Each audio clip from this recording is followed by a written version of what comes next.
जो मैंने यहाँ पे लिखा है 3 इक्वेशन ऑफ ट्रेजेक्टरी के डिफरेंट फॉर्मेट लिखे हैं और इनके बेसिस पे हम प्रॉब्लम्स को देखेंगे। जहाँ पे बहुत सारे इसकी कुछ वर्टिकल वेलोसिटी होगी और हमें ये अगर ये आइडिया लग जाए, आपको पता है ये, आपको पता है आपको ये निकालना है, इसीलिए ये वाली चीज मैं बार बार बोल रहा हूँ कि केवल इसी की जरूरत पड़ेगी। कितनी बिल्डिंग के हाइट से थ्रो करूँ ताकि उस रेंज पे या उस डिस्टेंस को कवर कर ले, हॉरिजॉन्टल डिस्टेंस को। और अगर इस टाइप के प्रॉब्लम्स को आप प्रैक्टिस करते चले जाओगे तो आपको सोचने का तरीका जो मैंने बोला है वो एम्पलीफाई हो जाएगा एग्जाम में जाके। हाय मेरे प्यारे बच्चों, प्रोजेक्टाइल में अभी तक हम लोगों ने बेसिक चीजें स्टडी कर ली हैं। हम लोगों ने 2 लेक्चर्स प्रोजेक्टाइल के देख लिए हैं, जहां पे पहले दिन हमने डिराइव किया फॉर्मूलेस कुछ ग्राउंड टू ग्राउंड प्रोजेक्टाइल के लिए। ग्राउंड टू ग्राउंड प्रोजेक्टाइल क्या होता है? जब भी आप एक पार्टिकल को थ्रो करते हो और जिस जगह से थ्रो करते हो उसी हॉरिजॉन्टल लेवल पे अगर पार्टिकल लैंड कर जाता है तो उसको हम ग्राउंड टू ग्राउंड या सेम लेवल प्रोजेक्टाइल की बात करते हैं, ठीक है। और उसके लिए हम लोगों ने time of flight, maximum height, range और उसके इक्वेशन ऑफ ट्रेजेक्टरी की बात करी थी। दीस आर द फॉर्मूलेस जो हम लोगों ने डिराइव भी किए थे और उससे रिलेटेड कुछ प्रॉब्लम्स करी थी। उसके बाद हम लोगों ने प्रॉब्लम प्रैक्टिस सीरीज करी सेकंड लेक्चर में, जहां पे हम लोगों ने सारे जो फॉर्मूलेस यहां लिखे हैं उसके बेसिस पे कुछ प्रॉब्लम्स प्रैक्टिस करे। और आज के लेक्चर में हम बात करने वाले हैं प्रोजेक्टाइल जब किसी हाइट से थ्रो किया जाता है उसके बारे में बात करेंगे। अगेन प्रॉब्लम के थ्रू हम सीखेंगे कॉन्सेप्ट्स को और फिर हम बात करेंगे range based equation of trajectory based problems, जो मैंने यहाँ पे लिखा है 3 इक्वेशन ऑफ ट्रेजेक्टरी के डिफरेंट फॉर्मेट लिखे हैं और इनके बेसिस पे हम प्रॉब्लम्स को देखेंगे। And this are few area, this is one area जहां पे बहुत सारे क्वेश्चंस बनने की मतलब जेईई एडवांस और ओलंपियाड में क्वेश्चंस आने की प्रोबेबिलिटी होती है। और फिर लास्ट में हम इंक्लाइन प्रोजेक्टाइल, जिससे हालांकि बहुत ज्यादा सवाल नहीं बनते हैं बट इंक्लाइन प्रोजेक्टाइल में भी आप देखोगे कि हम कोई नया कॉन्सेप्ट नहीं इस्तेमाल करने वाले हैं। जो भी अब तक हम लोगों ने हॉरिजॉन्टल और वर्टिकल मोशन के बारे में स्टडी किया है, उसके फॉर्मूले स्टडी किया, उसी बेसिक कॉन्सेप्ट्स को इस्तेमाल करते हुए हम इंक्लाइन प्रोजेक्टाइल की भी बात करेंगे। तो बच्चों, वेलकम टू दिस चैनल। मैं हूं Anand Prakash, one of the co-founders at Vedantu. और मेरी कोशिश होगी कि आपको जेईई एडवांस और ओलंपियाड की तैयारी करने के लिए जो आपको सोचने का तरीका है मैं उसको चैलेंज करूं और आपके सोचने के तरीके को, अगर आप इस सीरीज को अंत तक फॉलो करते हो तो आपके सोचने का तरीका जो है वो एम्पलीफाई हो जाएगा। आपको खुद ही एहसास होगा कि फिजिक्स की जो प्रॉब्लम्स है बहुत चैलेंजिंग नहीं होती है, बहुत डिफिकल्ट नहीं होती है, अगर आपको या तो विजुलाइज करना आ जाए या फिर आपको स्टेप्स समझ में आ जाए कि ये 4-5 वेराइटी के प्रॉब्लम्स बनते हैं और इनके ये स्टेप्स हैं, ठीक है बच्चों। तो चलो स्टार्ट करते हैं हम अपने प्रॉब्लम्स को अब आज का lecture with lot of questions, और उस क्वेश्चंस के डेप्थ में जाएंगे। मैं आपको आंसर देखने पे मजबूर नहीं करूंगा, मतलब मैं नहीं चाहूंगा कि आप आंसर देखो और सॉल्यूशन को रट्टा मारो। मैं चाहूंगा हर एक क्वेश्चन के साथ आप वीडियो को पॉज करो, वीडियो को पॉज करके खुद से क्वेश्चन को ट्राई करो। 1 से 1.5 घंटा या 2 घंटा अपने सामने रखना, उतना टाइम लगेगा आपको इन सेशंस के लिए। और साथ साथ आप क्वेश्चन को सॉल्व करोगे। फिर अगर आप किसी स्टेप पे अटक गए तो आपको ये देखना है कि वो स्टेप पे क्यों अटके। अपने आप से पूछो कि मैं क्यों अटक गया इस स्टेप पे, और फिर देखो कि भाई मैंने किस तरीके से उसको अप्रोच किया है। और मैं भी आपके साथ साथ almost first time in questions को पहले किया होगा कभी, बट फर्स्ट टाइम अटेम्प्ट करूंगा ताकि मैं भी एग्जैक्टली उतना ही वल्नरेबल हो जितना आप हो। और मैं आंसर्स मे बी और मे नॉट बी तक लेके जाऊंगा। मैं आपको केवल स्टेप्स बताऊंगा कि किस तरीके से इन प्रॉब्लम्स को अप्रोच किया जाता है। आंसर भी मैं लिख दूंगा बट आप लास्ट में मैच करना अपने आंसर्स को। अगर आंसर सही है तो आपका तरीका हो सकता है मेरे से बेटर होगा, अगर आंसर गलत है तब आपको स्टेप्स देखने की जरूरत है, ठीक है बच्चों। चलो स्टार्ट करते हैं अपने पहले क्वेश्चन से। पहला क्वेश्चन बोलता है, पहले रीड करो क्वेश्चन को, पॉज करो एंड देन हम और आप इसको सॉल्व करेंगे। आप भी सॉल्व करो, मैं भी सॉल्व करूंगा, और तब आप इसको देखना। दिया हुआ है कि एक फूड पैकेट को ड्रॉप किया गया है मूविंग प्लेन से, जिसकी स्पीड 50 मीटर पर सेकंड दी हुई है और हाइट 500 मीटर दिया हुआ है। Find the angle of angle with the horizontal at which velocity makes when it reaches the ground. मतलब वेलोसिटी जब नीचे पार्टिकल जब नीचे ग्राउंड पे स्ट्राइक करता है तो किस वेलोसिटी से स्ट्राइक करता है वो निकालना है और एंगल निकालना है, ठीक है। चलो, तो बेसिकली हम यहाँ पे क्या बात कर रहे हैं, हम बेसिकली यहाँ पे बात कर रहे हैं कॉन्सेप्ट 1 की, कि अगर एक पार्टिकल को किसी भी मूविंग चीज से थ्रो किया गया तो उसकी जो वेलोसिटी होती है वो उस मूविंग चीज के बराबर की वेलोसिटी होती है। मतलब अगर मैं कार में जा रहा हूं और मैंने एक पार्टिकल को होल्ड किया हुआ है तो मेरी वेलोसिटी, पार्टिकल की वेलोसिटी उस कार की वेलोसिटी के बराबर होगा। मतलब उसका मैग्नीट्यूड और डायरेक्शन दोनों ही सेम होगा। तो यहाँ पे प्लेन जा रहा है और प्लेन कुछ हॉरिजॉन्टल, अज्यूमिंग कि प्लेन हॉरिजॉन्टल मूव कर रहा है, जैसे ही एक पार्टिकल को ड्रॉप किया उसकी वेलोसिटी प्लेन की वेलोसिटी के बराबर होगा। तो ये कॉन्सेप्ट 1 है और इसकी वेलोसिटी कितनी होगी? 50 मीटर पर सेकेंड।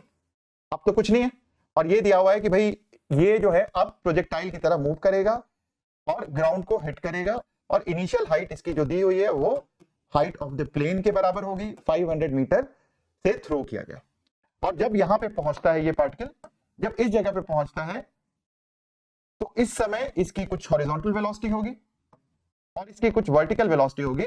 और हमें ये अगर ये आइडिया लग जाए कि हॉरिजॉन्टल और वर्टिकल क्या है तो हम यहाँ पे हॉरिजॉन्टल के साथ डायरेक्शन निकाल सकते हैं। ये अगर मैं अल्फा बोल दूं तो मैं हॉरिजॉन्टल के साथ ये एंगल निकाल सकता हूं। कई बार जब ये दिया हुआ है यहाँ पे, और ये बहुत इंपॉर्टेंट है कि हॉरिजॉन्टल के साथ अगर एंगल पूछा है तो हॉरिजॉन्टल के साथ जो एंगल होगा बच्चों वो ये वाला एंगल होगा, यहां से लेके यहां तक वाला एंगल। ठीक है, जब भी ये दिया हुआ है तो इसलिए प्लस माइनस का ध्यान रखना। अगर आपने अटेम्प्ट कर लिया है तो यहाँ पे बहुत इंपॉर्टेंट है कि आप प्लस माइनस, आपने आंसर प्लस में दिया है माइनस में दिया है, स्मॉल एंगल निकाला है या रेड वाला जो मैंने मार्क किया ये वाला एंगल निकाला है। ठीक है, चलो अब स्टेप बाय स्टेप। एक बिल्डिंग के हाइट से जब भी एक पार्टिकल को हॉरिजॉन्टली थ्रो किया जाता है बच्चों, तो क्या हो गया, यहां पे इनिशियल वेलोसिटी x में है और y में इसकी इनिशियल वेलोसिटी कितनी है, y में इसकी इनिशियल वेलोसिटी जो है इस डायरेक्शन में इसकी इनिशियल वेलोसिटी 0 है।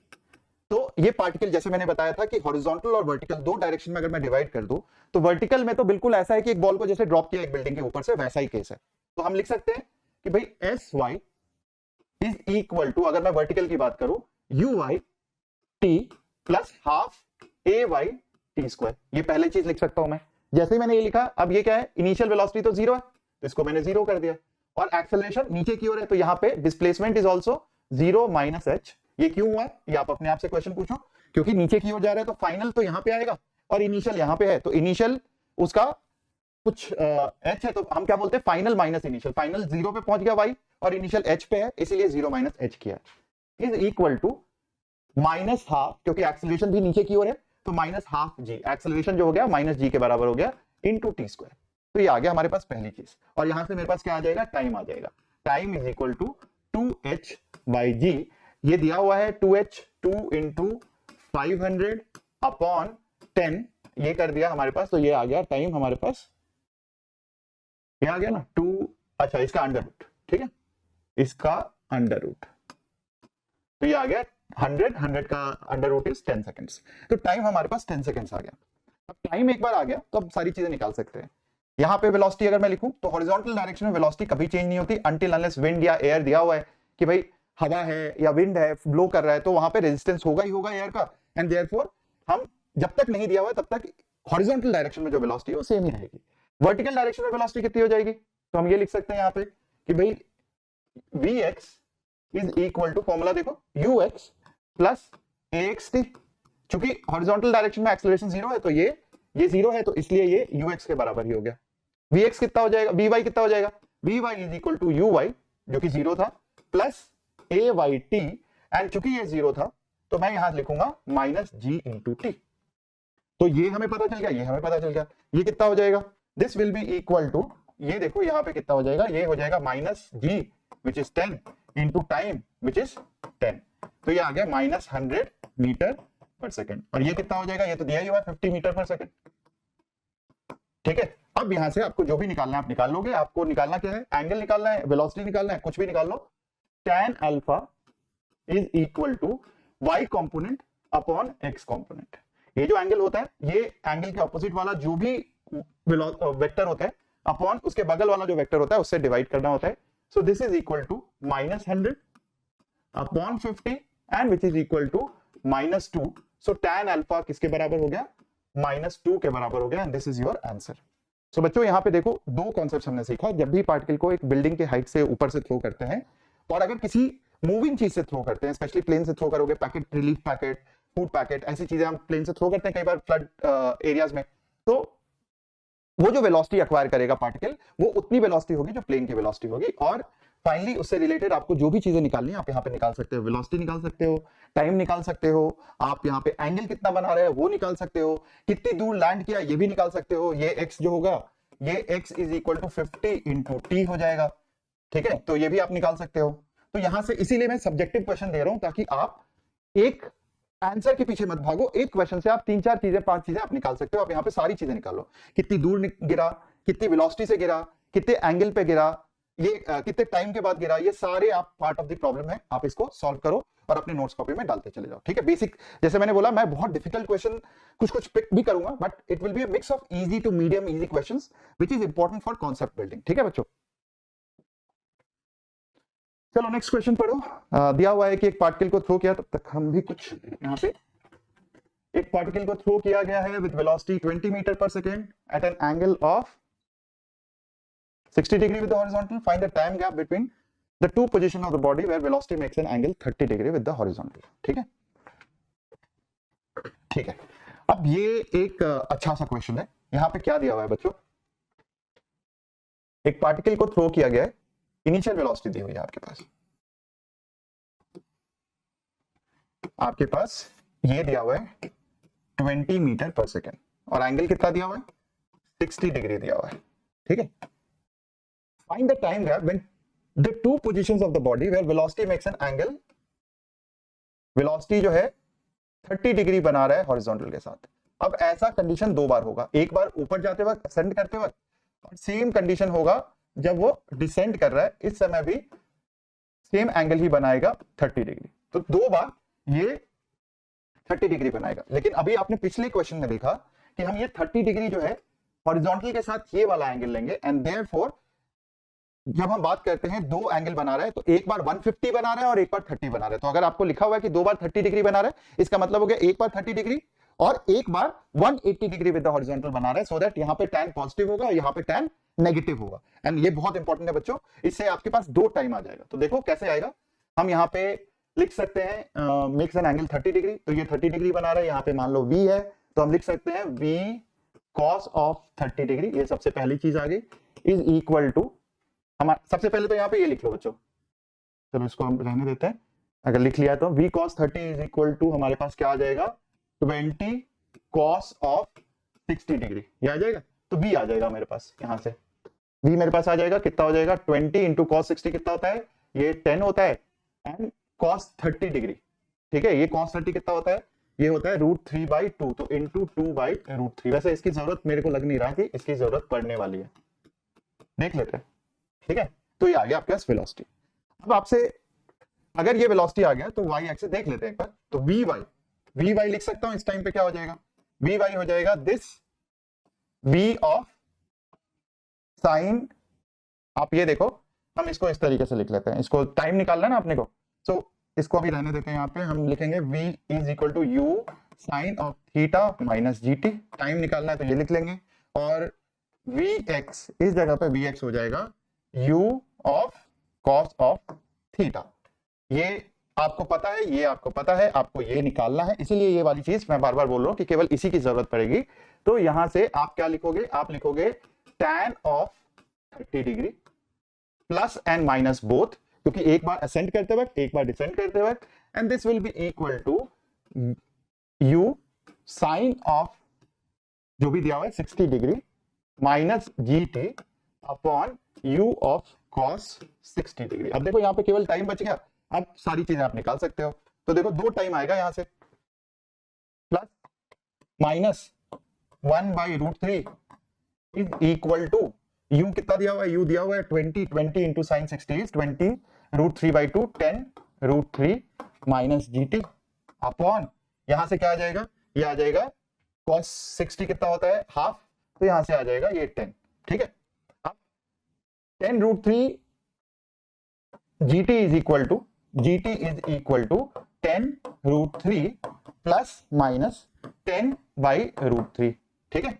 अब आप सॉल्व कर लोगे, ये हो गया 10 √3, g से ये सारे 10 कैंसिल हो गए, और 1 √3 प्लस माइनस 1/√3, तो ये कितना आ जाएगा 3 + 1 4, 4/√3 एक टाइम आ जाएगा, और दूसरा टाइम आ जाएगा आपके पास 3 - 1 2/√3। तो यहां से आप देखो बहुत सारे अब यहां से क्वेश्चन बन सकते हैं बच्चों, यहां से पूछा जा सकता है कि ऐसा जब भी वेलोसिटी जो है 30 डिग्री बना रहा है, उसके बीच में जो डिस्टेंस है वो निकालो। तो आपसे क्या क्या पूछा जा सकता है, यहां से डेल्टा x पूछा जा सकता है, आपसे डेल्टा t पूछा जा सकता है, और बहुत सारी चीजें सवाल भी पूछा जा सकता है कि ये कितना है। तो बहुत सारी चीजें पूछी जा सकती है। डेल्टा टी तो आपने निकाल लिया, उन दोनों को माइनस कर दोगे तो डेल्टा टी क्या आ जाएगा आपके पास, डेल्टा टी आ जाएगा 2/√3, क्योंकि एक टाइम ग्रेटर टाइम है 4√3, जब यहां होगा यहां पे पार्टिकल होगा, और जब 2√3 है तो यहां पे पार्टिकल होगा, तो डेल्टा टी आ गया। डेल्टा एक्स आप निकाल लोगे, डेल्टा एक्स क्या हो जाएगा, जो भी ये वेलोसिटी है u cos of 60 degree into delta T, ये आपके पास डेल्टा एक्स आ जाएगा। तो ये सारी चीजें आ जाएंगी आपके पास। और ये देखो कि आपने इस सवाल से ये चीज सीखा कि भाई दो बार एंगल बना सकता है अनटिल अनलेस मिनिमम वेलोसिटी हो जो कि टॉप पे होता है, ठीक है। तो हर क्वेश्चन में कुछ ना कुछ हम कॉन्सेप्ट सीखेंगे, और धीरे धीरे आप देखोगे कि आपके जो सोचने का तरीका ना बिल्कुल बदल गया। बट आपको क्या करना है बच्चों, केवल वीडियो नहीं देखना है। अगर आप केवल वीडियो देख रहे हो आपको कुछ फायदा नहीं मिलने वाला, क्योंकि फिर मैं आपको रट्टू तोता नहीं बनाना चाहता, बिल्कुल रट्टू तोता नहीं बनना है आपको। जेई एडवांस के एग्जाम लिखने हैं, अगर हाँ जेई मेन है तो डेफिनेटली आप याद करो, प्रैक्टिस करो बार बार, and that will definitely help. लेकिन जेई एडवांस है, ओलंपियाड है अगर आपका टारगेट, तो आपको डेप्थ में जाना है, समझना है कि किस तरीके से मुझे क्वेश्चन को अप्रोच करना है। And therefore it is very important कि केवल वो बच्चे, मतलब जिनको लगता है अगर आप मेंस और नीट की तैयारी कर रहे हो, आप बस देख लो, आपको कुछ फायदा मिल जाएगा। बट जेई एडवांस की जो तैयारी करें, आप बैठो सीरियसली इन क्वेश्चंस को सॉल्व करो मेरे साथ साथ, और अगर हो पा रहा है आपसे बहुत आसानी से, very good, you are at least in the right direction. अब क्या दिया हुआ है भाई, stone thrown with a velocity, यहां पे दिया हुआ है 12 मीटर पर second at an angle 45 degree to the horizontal, drop to the ground at a distance r from the point where it was thrown. ठीक है, from what height should it be thrown in the horizontal direction, ताकि वो same spot पे बैठे। तो question एक बार देख लो, बहुत आई थिंक इजी क्वेश्चन है, क्योंकि यहां पे दिया हुआ है कि पार्टिकल को थ्रो किया at an angle of 45 degree. तो सबसे पहले तो रेंज जो होगा वो मैक्सिमम होगा, क्योंकि रेंज का फॉर्मूला होता है u square sign of 2 theta by g। ठीक है, ये रेंज का फॉर्मूला हो गया। अब sine 2 theta sine 2 into 45 sine 90 1 होता है, तो ये हो जाएगा u square which is 144 by g। ठीक है, v square is 144 by g, ये आ गया रेंज। अब बोलता है कि भाई कितनी हाइट से हम पार्टिकल को सेम स्पीड से थ्रो करें, मतलब 12 मीटर पर सेकेंड से थ्रो करें, ताकि वो कितने डिस्टेंस को 144 बाई जी को कवर कर ले, कितने हाइट से थ्रो करे।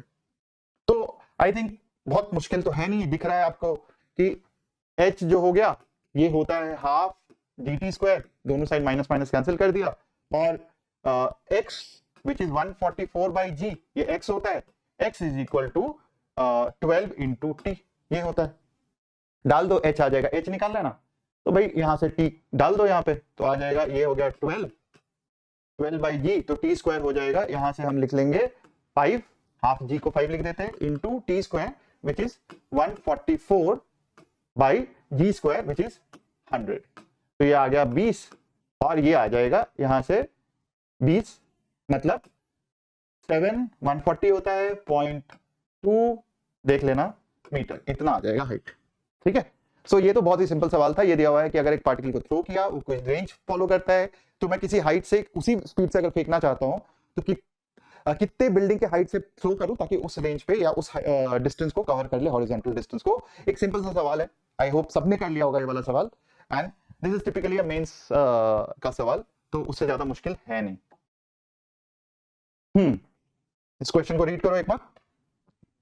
दिया हुआ है man can throw a stone with a initial speed of 10 metre per second, find the maximum horizontal distance to which he can throw the stone in a room of height.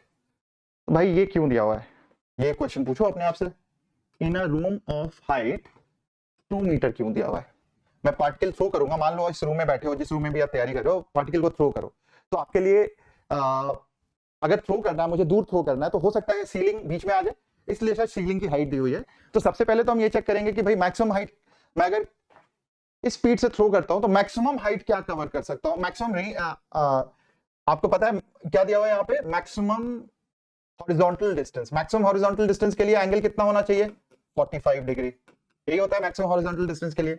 अब इसमें maximum height जो कितना होना चाहिए particle का, तो ये होता है you square sine square theta by 2g, और ये निकाल के देखे कितना आ रहा है, 100 इंटू 1/2 इंटू 10, ये से ये गया, और ये आ जाएगा आपके पास 10/4 10/4 which is equal to 2.5 metre.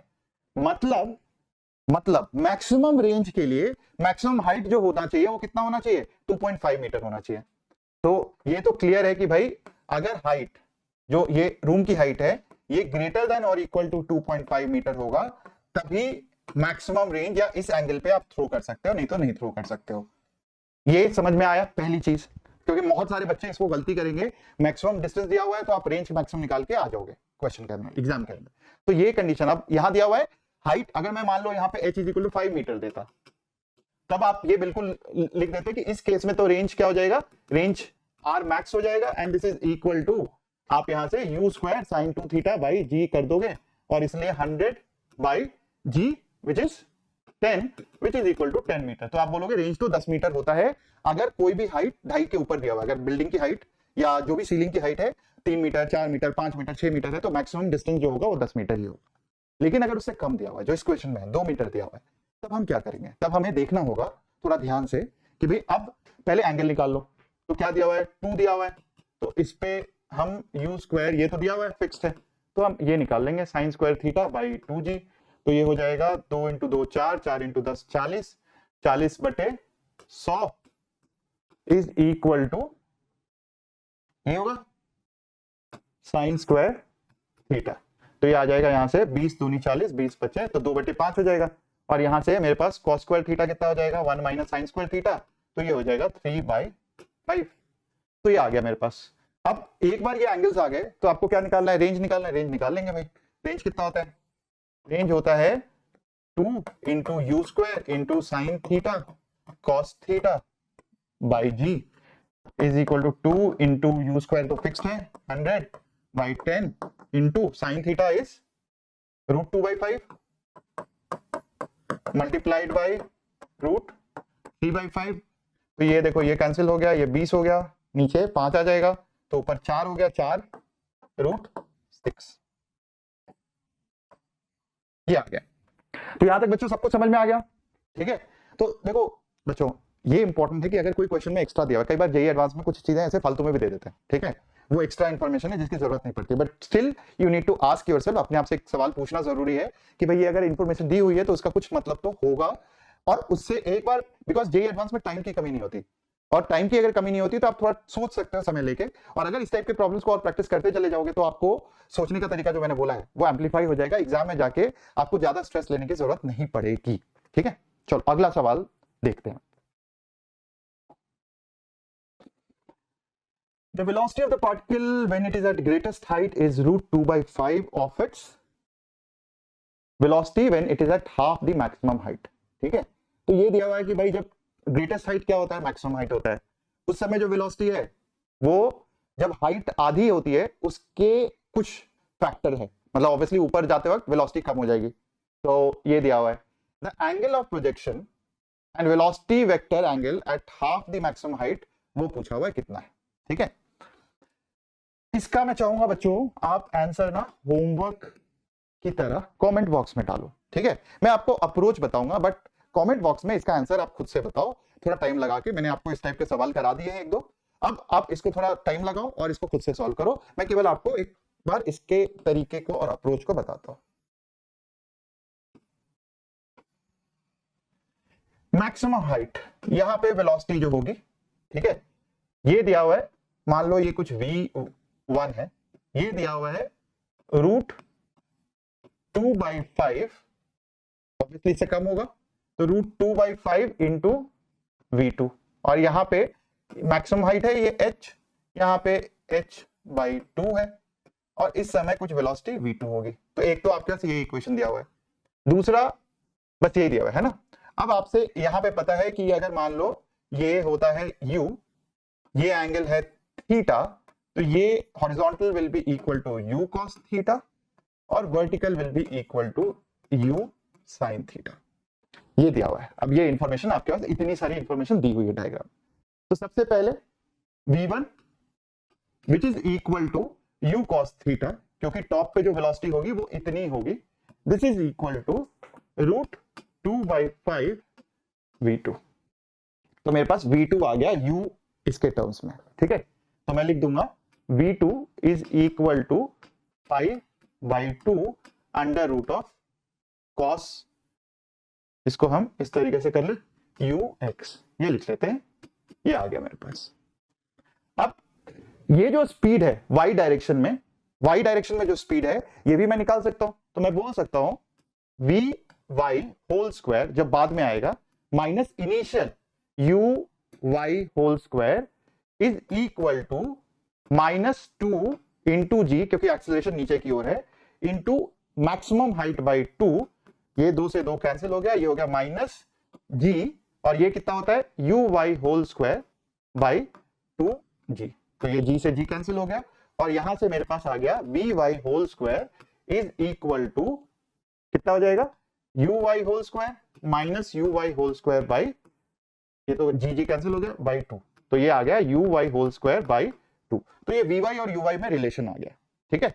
और वी कितना है, तो आपका एक तो ये रिलेशन आ गया v whole square is equal to u whole square, और यहां पे v2 जो कि बेसिकली ये वाली वेलोसिटी है, ये वाली वेलोसिटी, ये इसका रिलेशन x से आ गया।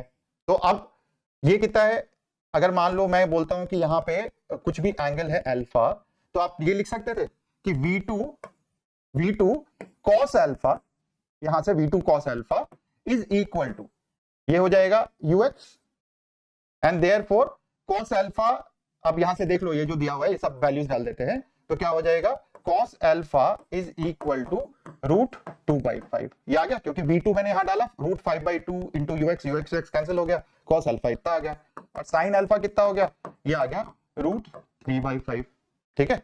तो ये आ गया। अब यहां से तो बहुत आसान है, क्योंकि मुझे पता है कि भाई ये वी पता है, वी को मैं इसके टर्म्स में, अल्फा के टर्म्स में लिख सकता हूं, v is equal to v2 whole square sine square alpha is equal to यहां पे uy होल स्क्वायर बाई 2। अब ये इक्वेशन पता है, uy ux पता है, तो आप सारी चीजें निकाल सकते हो यहां से बच्चों। ये आंसर आप खुद से एक बार ट्राई करना, this is a good question, यहां पे आपको 5 से 10 मिनट लगेगा, अभी ट्राई करो। The answer I can tell you, देख लो निकाल के, मेरे हिसाब से कुछ इसी टाइप का आएगा, 3/4 या 2/3 या ऐसे कुछ, दिख तो ऐसा ही रहा है कुछ, ठीक है। तो आप ये देख लेना, मैं आंसर बाद में कमेंट बॉक्स में पिन कर दूंगा इसका, ठीक है। तरीका आपको दिख गया, एक बार फिर से मैं समझा देता हूं ये वाला क्वेश्चन। आप यहां पे दिया हुआ है कि भाई जब आधे हाइट पे होगा तो उसकी जो वेलोसिटी है, और मैक्सिमम हाइट पे जब होगा तो उसकी जो वेलोसिटी है, उनका कुछ रिलेशन दिया हुआ है, बस इतना दिया हुआ है, और आपको बाकी बहुत सारी चीजें निकालनी है। तो एक एक स्टेप करके सबसे पहले आपने ये निकाल लिया रिलेशनशिप कि भाई cos अल्फा sin अल्फा, जब वो आधे हाइट पे होता है तो cos अल्फा की वैल्यू कितनी है, sin अल्फा की वैल्यू कितनी है, वो निकल गया आपके पास। तो बहुत आसान। तो अब आप वेलोसिटी के टर्म्स में आप y डायरेक्शन की वेलोसिटी लिख लोगे, x डायरेक्शन की वेलोसिटी लिख लोगे, लिख लिया आपने, और फिर आप फॉर्मूला लगा दो vy square minus uy square is equal to 2gh। This is my approach. अगर किसी को लगता है इससे आसान अप्रोच है तो प्लीज कमेंट बॉक्स में जरूर डालना बच्चों, ठीक है। As I am solving here, maybe time लगा के हो सकता है इसको कोई और आसान अप्रोच भी निकल आए। चलो अब रेंज की बात कर लेते हैं बच्चों। यहां तो रेंज सबसे सिंपल सा प्रॉब्लम स्टार्ट करते हैं रेंज की। रेंज दिया हुआ है, एक इक्वेशन दिया हुआ है आपके सामने, और आपसे क्या पूछा हुआ है, आपसे पूछा हुआ है सिंपल सी चीज, इनिशियल स्पीड ऑफ प्रोजेक्शन। तो ये बहुत सिंपल सवाल है, आई थिंक ये तो हर एक बच्चा सॉल्व कर लेना चाहिए, बहुत आसानी से सॉल्व कर लेना चाहिए, आपको कोई दिक्कत नहीं होगी। y is equal to x tan theta minus gx square by 2u square cos square theta. आप देख लो यहां से मैच कर लो, tan थीटा जो है ये किसके बराबर हो गया, 0.5, और g बाई 2u स्क्वायर। अब ये cos स्क्वायर को मैंने आपको बताया था क्या लिख सकते हैं, secant स्क्वायर, और secant स्क्वायर क्या होता है, 1 plus tan square theta, and this is equal to 0.04। This is important, ये वाली जो चीज है ना, ये स्टेप बहुत इंपॉर्टेंट है, और जब आप ये करोगे तो फिर तो बहुत ही आसान हो गया ना, 5/u स्क्वायर इंटू 1 प्लस 0.25, तो 1.25 इज इक्वल टू 0.04। अब बहुत आसान हो गया, u square is equal to, अब आंसर कर लो, 5 इंटू 1.25 डिवाइडेड बाई 0.04, ये सब कैंसिल हो गया, ये भी कैंसिल हो गया, और ये u is equal to 25 into 25, तो ये 25 बाहर आ गया, बाई 2 बाहर आ गया, u इतना हो गया, क्योंकि u स्क्वायर जो हो गया वो 5 इंटू 125 है 625, तो ये 25/2 आ गया, which is equal to 12.5 metre पर सेकेंड। तो यहाँ पे ये देखो एक सिंपल से सवाल से स्टार्ट कर रहे हैं, ठीक है। इसके बाद हम रेंज की और डिफिकल्ट प्रॉब्लम्स पे जाएंगे, धीरे धीरे हमारा डेप्थ जो है रेंज का बढ़ता चला जाएगा, and we can actually keep on increasing the range का। मतलब अब आप देखो यहाँ पे ये वाला सवाल है आपके सामने, आप इसको ट्राई करोगे, और हम इसके आगे के सारे सवाल अगले लेक्चर में करेंगे, क्योंकि अभी हम धीरे धीरे आपका कॉन्सेप्ट बिल्ड कर रहे हैं। अगले लेक्चर में हम ऐसे ही 4-5 सवाल पिक करेंगे, और उसके बाद बच्चों ये आप एक बार खुद से ट्राई करो, इसको भी होमवर्क की तरह ट्राई करो, but I will give you right approach of solving these kind of questions. तो अगले लेक्चर में हम रेंज की प्रॉब्लम करेंगे और इंक्लाइन की प्रॉब्लम करेंगे। आज इसको यहीं रोकते हैं, और जो मैंने अभी सवाल दिया था, जो लंबा वाला सवाल था, उसको आप थोड़ा सा डेप्थ में टाइम लगा के सॉल्व करो, and I hope you will learn a lot of concept out of it. ठीक है बच्चों, चलो ऑल द बेस्ट। आपसे फिर से मिलते हैं नेक्स्ट लेक्चर में, और बहुत सारे सवालों के साथ, बहुत सारे ऐसे क्वेश्चंस के साथ जो आपके थॉट को चैलेंज करें, आपको सोचने पे मजबूर करे, या फिर आपको एक क्वेश्चन को अलग अप्रोच से मतलब आपको बताया कि किस तरीके से अलग अप्रोच से आप एक क्वेश्चन को सॉल्व कर सकते हो। ठीक है बच्चों, चलो all the best, next lecture में फिर से मिलते हैं।